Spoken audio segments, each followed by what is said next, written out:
Think about the last time you went grocery shopping. Curious. Maybe you noticed that things cost a little more than last month. Maybe you didn't. Either way, a mechanism was already in motion that most economists, most journalists, and most governments have been slow to explain clearly. It started on February 28th, and it will show up in your supermarket before most people understand why. Stay with me, because this is not a story about oil. I've studied how supply chains fail. Thoughtful.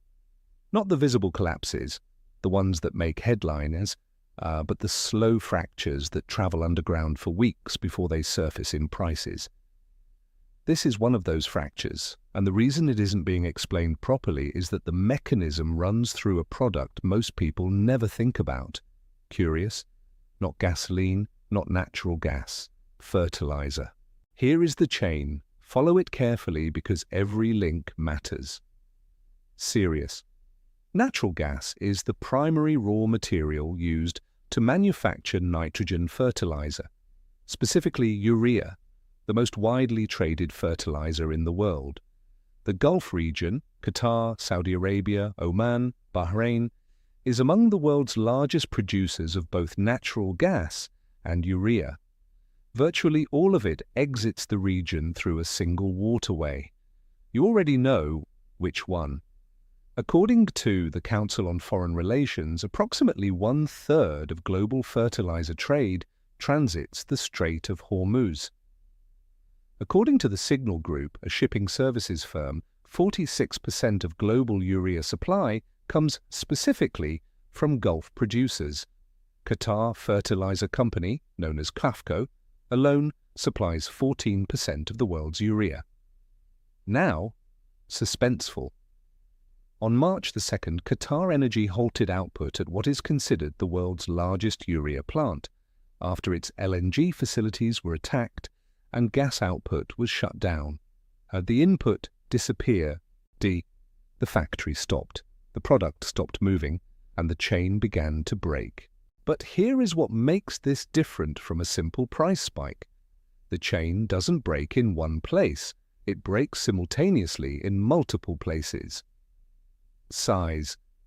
Since Qatar's LNG output dropped, India, which depends heavily on Gulf gas to manufacture its own nitrogen fertilizers, cut output from 3 of its domestic urea plants.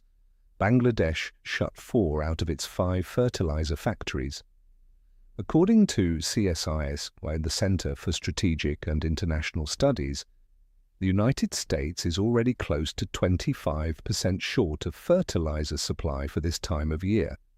Surprised, 25% short. And the timing could not be worse. This is not an abstract future risk. Serious. According to CSIS, vessels traveling from the Persian Gulf to the US Gulf Coast take approximately 30 days. That means supply disruptions that started on February 28th are arriving, or failing to arrive, right now in March, as American farmers are purchasing fertilizer, preparing fields, and beginning to plant corn, soybeans, and wheat. The CSIS analysis makes this precise. Urea prices at the New Orleans import hub jumped 32% in the first week of the conflict alone, from $516 per metric ton on February 27th to $683 on March 5th. Concerned? Since mid-December 2025, according to the same analysis, urea prices have risen 77%. One advisory firm translated this into terms farmers understand. In December 2025, 1 ton of urea cost the equivalent of 75 bushels of corn. By March 9, 2026, 1 ton of urea cost the equivalent of 126 bushels. The farmer is paying significantly more for the same input before planting a single seed. And here is the dimension that connects this directly to your grocery bill. Curious, fertilizer accounts for up to 25% of agricultural commodity production costs.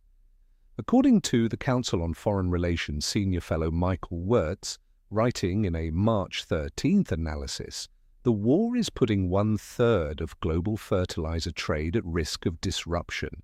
Wolf Research chief economist Stephanie Roth estimated that the disruption could raise food-at-home inflation by roughly 2 percentage points in the United States, on top of the inflation already being driven by energy costs. EFPRI, the International Food Policy Research Institute, warned that higher energy and input costs risk reigniting global food inflation, specifically at the moment when retail food prices in many countries had just returned to more normal levels. Size.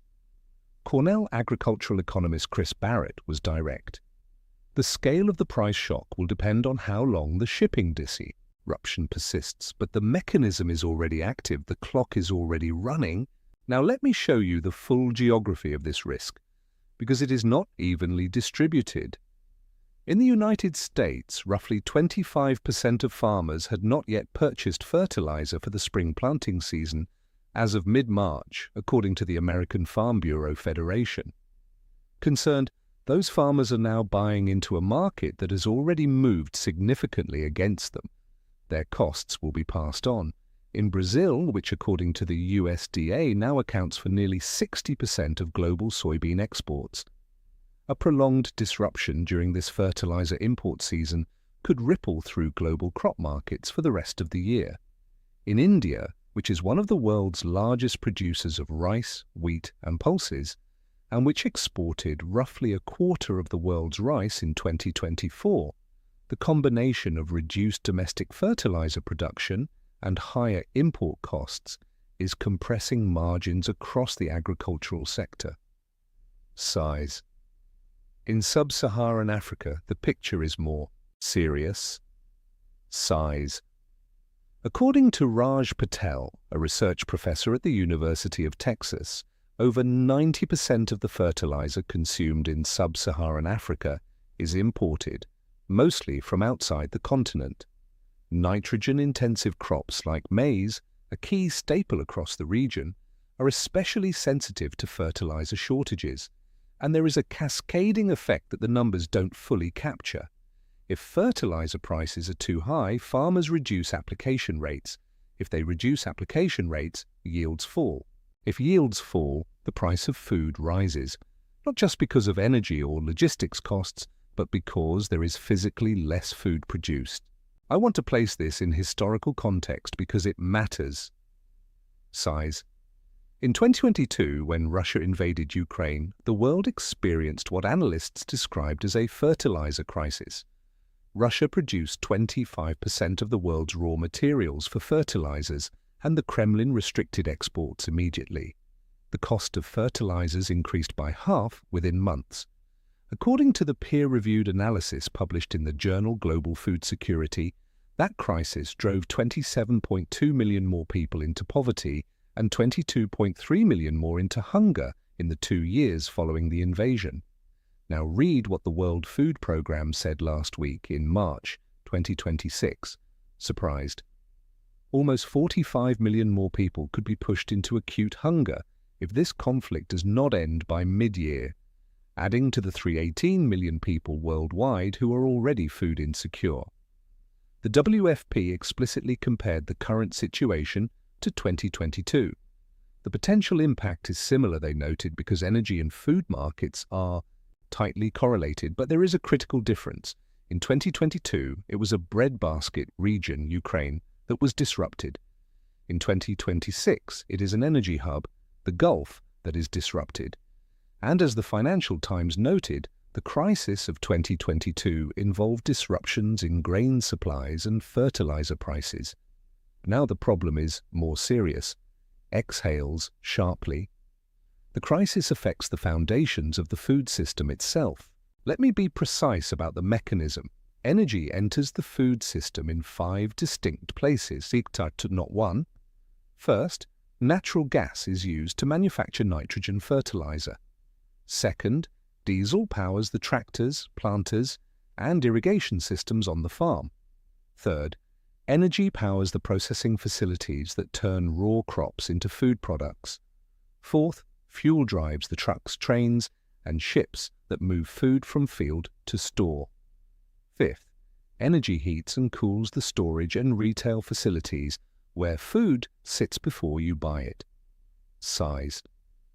This war has disrupted the first two simultaneously and is putting pressure on all five. An Illinois corn farmer interviewed by NBC News this month described it directly. He has a tractor that requires 100 gallons of diesel to fill. It costs $469 per tank, and it doesn't last long. Frustrated that cost gets passed on, every step of the chain passes its costs to the next step. And the last step in the chain is the price tag on the shelf in front of you. There is a historical precedent that should concern anyone thinking carefully about how this resolves. In 2010 and 2011, a drought and heat wave in Russia cut grain harvests. Global food prices hit record highs. Concerned, the food price spike was one of the conditions that contributed to the political instability across the Arab world in what came to be called the Arab Spring. In 2008, rising energy and fertilizer costs nearly doubled the price of staple crops, sparking food riots in dozens of countries. These were disruptions driven by weather and by a single conflict in a limited geography. What is happening now is a disruption to the energy infrastructure and fertilizer production of a region that supplies a substantial share of the world's most critical agricultural input.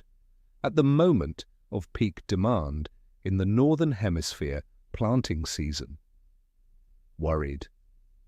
According to Project Syndicate analysis by the Director General of CIM, MIT, and a former U.S. Assistant Secretary of Defense, the most immediate and dangerous consequences of a prolonged closure may show up at the dinner table, not the gas pump. So what does this mean for you? If you are in the United States, grocery prices were already up 2.4% year-over-year in February, a height before this conflict began. Wolf Research estimates the disruption could add approximately 2 more percentage points to food-at-home inflation. That is not a catastrophic number in isolation, but it arrives on top of 3 years of elevated food prices. It arrives at a moment when the Federal Reserve cannot easily cut rates to absorb the shock. And it arrives when a financially stretched consumer has less capacity to absorb it. If you are in Latin America, a net food importer in most of the region, the mechanism is the same, but the margin is thinner. Energy as a share of the retail food bill is higher. The capacity to absorb input cost increases is lower, and the political sensitivity of food prices is historically acute.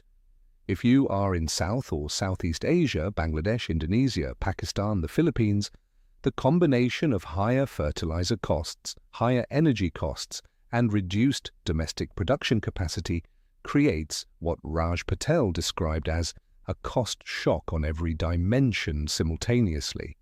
The Carnegie Endowment for International Peace was direct in its March analysis, concerned. Even if the Iran war stops today, restarting fertilizer production and transport could take weeks, at a crucial moment for planting. Size.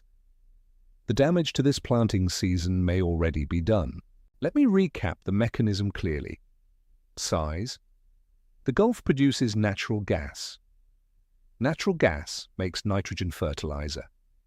Fertilizer is the single largest variable cost in growing most of the world's staple crops. The Strait of Hormuz is the exit point for a third of global fertilizer trade. The strait has been effectively closed since February 28th. Qatar's largest urea plant has halted production. India and Bangladesh have cut domestic fertilizer output. The US is 25% short of normal supply for this time of year. Urea prices have risen 77% since mid-December.